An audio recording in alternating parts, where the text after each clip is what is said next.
बिस्मिल्लाहिर्रहमानिर्रहीम। अस्सलाम वालेकुम viewers, welcome to my channel easy food cooking secret. तो कैसे हैं आप सब? उम्मीद करती हूँ सब खैरियत से होंगे। तो आज मैं आप लोगों के लिए नमकीन गोश्त की रेसिपी लेकर आई हूँ। बहुत ही कम और सादा सी मिसालों से ये लजीज सी रेसिपी तैयार होती है। बनाना नहायत ही आसान है। तो ईद के पहले दिन अक्सर लोगों के घर ये रेसिपी बनाई जाती है, तो सोचा आज आपके साथ शेयर कर लूँ। तो चलें रेसिपी स्टार्ट करते हैं। बिस्मिल्लाहिर्रहमानिर्रहीम। यहाँ पर मैंने लिया है बोनलेस बीफ। ये मैंने 1 किलो लिया है और इसे मैंने अच्छे तरीके से धो लिया है और इस तरह से इसके बड़े साइज़ की बोटियाँ बनवा ली हैं। तो बड़े साइज़ की बोटियाँ ज़्यादा अच्छी लगती हैं, इसलिए मैंने इतने साइज़ की बोटियाँ रखी हैं और ये 1 किलो है। यहाँ पर मैंने लहसुन का पेस्ट लिया है 1 खाने का चम्मच, अदरक का पेस्ट 1 खाने का चम्मच और साथ 2 बड़ी इलायचियाँ, 2 तेज़पत्ता लिए हैं। इससे गोश्त की स्मेल भी ख़त्म होगी और खुशबू आएगी, तो इस वजह से आपने ये दोनों चीज़ें शामिल करनी है। साथ इसमें जाएगा नमक 1 चाय का चम्मच। तो चलिए रेसिपी स्टार्ट करते हैं। यहाँ पर एक पतीला लेंगे, इसमें शामिल करेंगे 1/4 कप ऑयल और साथ ही इसमें बीफ शामिल कर देंगे। बीफ के साथ मैंने यहाँ पर 3-4 हड्डियाँ ले ली थी। आप चाहें तो इसे स्किप भी कर सकते हैं, लेकिन मैंने इसमें 2-3 हड्डियाँ शामिल कर दी हैं। फ्लेम मैंने ऑन कर दी है और हाई फ्लेम पर इसे अच्छे तरीके से हमने भूनना है। 2 से 3 मिनट बाद जब गोश्त का कलर चेंज हो जाए तब इसमें शामिल कर देंगे लहसुन का पेस्ट, साथ ही इसमें जाएगा अदरक का पेस्ट और साथ ही इसमें बड़ी इलायची और तेज़पत्ता। तो ये सारे मसाले शामिल करके इसे अच्छे से मिक्स कर लेंगे। फ्लेम इस पॉइंट पर हाई है। साथ ही मैं इसमें शामिल कर दूंगी चर्बी। चर्बी मैंने ली है 1 पाव। इससे बहुत ही अच्छा फ्लेवर आता है, आपने ज़रूर शामिल करनी है। इसे ढककर हाई फ्लेम पर पकने देंगे और 3 से 4 मिनट के बाद हम इसमें शामिल कर देंगे नमक। और आप देख सकते हैं गोश्त ने अभी काफ़ी ज़्यादा पानी रिलीज़ कर दिया है, तो अभी भी हाई फ्लेम ही है और हाई फ्लेम पर हमने इसको अच्छे से भूनना है। जो गोश्त ने पानी छोड़ा है इसके साथ हम इसे अच्छे से भूनेंगे जब तक कि पानी ड्राई नहीं हो जाता। इस पॉइंट पर अगर आपको रेसिपी ज़रा सी भी पसंद आ रही है तो वीडियो को लाइक कर लें, शेयर कर लें अपने फ्रेंड एंड फैमिली मेम्बर्स के साथ। चैनल पे नए हैं तो आपसे रिक्वेस्ट है चैनल को प्लीज़ ज़रूर सब्सक्राइब किया करें, इससे हमारी हौसला अफजाई होती है और आपके लिए अच्छे से अच्छी रेसिपी लाने की भरपूर कोशिश करते हैं। तो चैनल को प्लीज़ सब्सक्राइब ज़रूर किया करें, साथ मौजूद बेल आइकन को भी प्रेस कर लिया करें।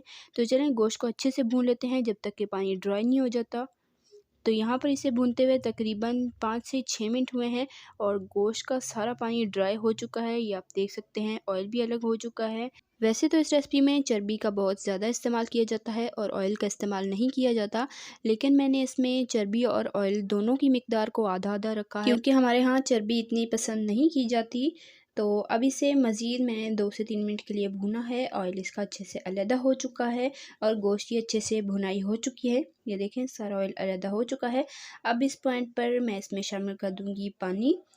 तो पानी आप अपनी मर्ज़ी के हिसाब से शामिल कर सकते हैं। तकरीबन इतना शामिल करना है कि जिसमें गोश्त आपका अच्छे तरीके से गल जाए और साथ फिर ड्राई भी हो जाए ईजीली।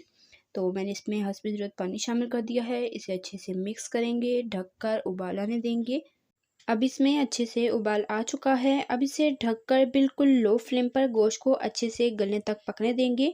गोश्त को बिल्कुल अच्छे से गलाना है। तो यहाँ पर अब गोश्त हमारा अच्छे तरीके से गल चुका है और पानी इसका काफ़ी हद तक ड्राई हो चुका है। फ्लेम मैंने हाई की हुई है और इसे हमने अच्छे तरीके से भूनना है इस पॉइंट पर। तो मैं आपको चेक करा देती हूँ कि गोश्त कितने अच्छे से गल चुका है। ये देख लें, ये देखें बहुत ही अच्छे तरीके से गल चुका है, बिल्कुल सॉफ्ट हो चुका है। 100% इसे मैंने गला लिया है। अब हाई फ्लेम पर हमने इसकी अच्छे से भुनाई करनी है। जब तक कि इसका ऑयल अलहदा नहीं हो जाता तब तक इसे मैं भूनूंगी। तो यहाँ पर इसे भूनते हुए मुझे 5 से 7 मिनट मज़ीद हुए हैं और यहाँ पर आप देख लें ऑयल इसका अच्छे से अलहदा हो चुका है और ये हमारा मज़ेदार सा नमकीन गोश्त बनकर तैयार हो चुका है। फ्लेम ऑफ करूँगी, इसे डिश आउट करती हूँ और आपको दिखाती हूँ इसकी फ़ाइनल लुक।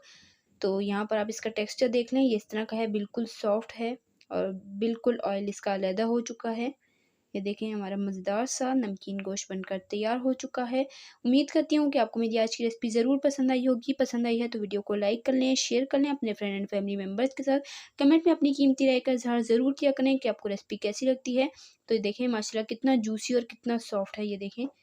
तो आपने इस ईद पर इस रेसिपी को ज़रूर ट्राई करना है। अक्सर लोगों के घर में ईद के पहले दिन ऐसी रेसिपीज़ बनाई जाती हैं जो कि बहुत ही ईज़िली बन जाएँ। तो आप इस तरह की रेसिपीज़ बनाकर एंजॉय कर सकते हैं। तो इसी तरह की टेस्टी यम्मी रेसिपीज़ के लिए, रमज़ान स्पेशल रेसिपीज़ के लिए, बकरा ईद स्पेशल रेसिपीज़ के लिए, सिंपल ईज़ी रेसिपीज़ के लिए, चाइनीज़ रेसिपीज़ के लिए, डेज़र्ट रेसिपीज़ के लिए मेरे चैनल के वीडियो सेक्शन में जाएँ। आपको हर तरह की मज़ेदार सी रेसिपीज़ मिल जाएँगी, ज़रूर देखिएगा। तो इंशाल्लाह फिर मिलेंगे नेक्स्ट मज़ेदार सी रेसिपी के साथ। तब तक के लिए अल्लाह हाफ़िज़। अपना रखिएगा ढेर सारा ख्याल, दुआ में याद रखिएगा। अल्लाह हाफ़िज़।